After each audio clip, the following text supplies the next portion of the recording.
வந்து எல்லாரும் வந்து எப்படி இருக்கீங்க? இப்போ வந்து நம்ம வாழைப்பூ வச்சு வாழைப்பூ கோலாவும், வாழைப்பூ பொரியலும் செய்ய போகிறோம். அது எப்படி செய்யலான்னு பார்க்கலாம்.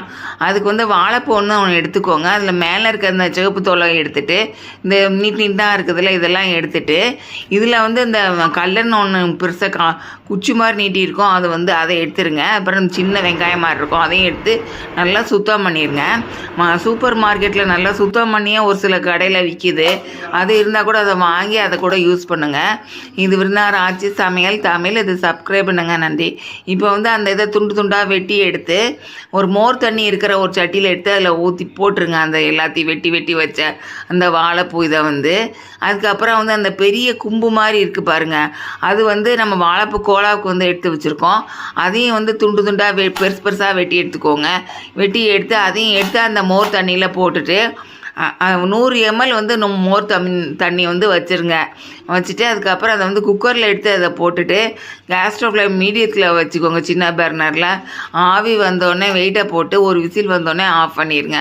அதுக்கப்புறம் ரெண்டையும் வந்து அந்த குக்கரில் விசில்லாம் வந்து ஆறி வந்ததுக்கப்புறம் அதை தனித்தனியாக எடுத்துக்கோங்க. அந்த பெரிய பெரிய துண்டு துண்டாக இருக்குல்ல அதெல்லாம் தனியாக எடுத்து வச்சுட்டு அதுக்கப்புறம் இதையும் வந்து தனித்தனியாக எடுத்து இதையும் வச்சுக்கோங்க.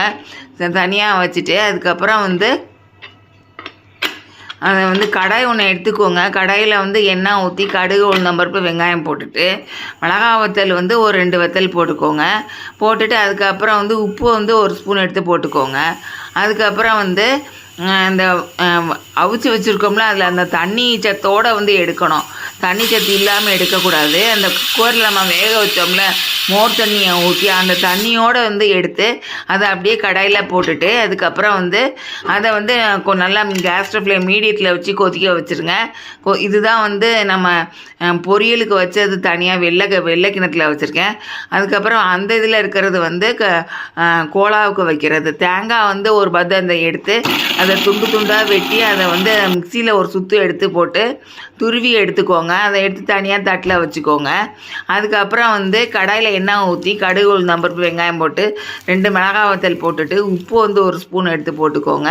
போட்டுட்டு அதுக்கப்புறம் வந்து அந்த பொரியலுக்கு வைக்கிற அந்த இதை எடுத்து போட்டுட்டு தேங்காவையும் அதில் போட்டுருங்க. அந்த மோர் தண்ணியோடு சேர்த்து அதை வந்து அந்த இதில் வந்து அந்த பொரியலுக்கு போட்டுருங்க. அதுக்கப்புறம் கேஸ் ஸ்டவ்லேயும் வந்து மீடியத்தில் வச்சு நல்லா கிண்டி எடுத்துட்டு தண்ணியெல்லாம் வற்றினதுக்கப்புறம் இறக்கி எடுத்துருங்க. இது மாதிரி எடுத்து தனியாக கிணத்துல வச்சுக்கோங்க. அதுக்கப்புறம் வந்து கோலாவுக்கு வந்து மசாலா அரைக்கிறதுக்கு ஒரு 2 பச்சை மிளகாயும் ஒரு புளி வந்து ஒரு சின்ன 1 டேபிள் ஸ்பூன் வந்து பொட்டுக்கடலையும் அதுக்கப்புறம் பெருஞ்சீரகம் வந்து ஒரு 1/2 ஸ்பூனும்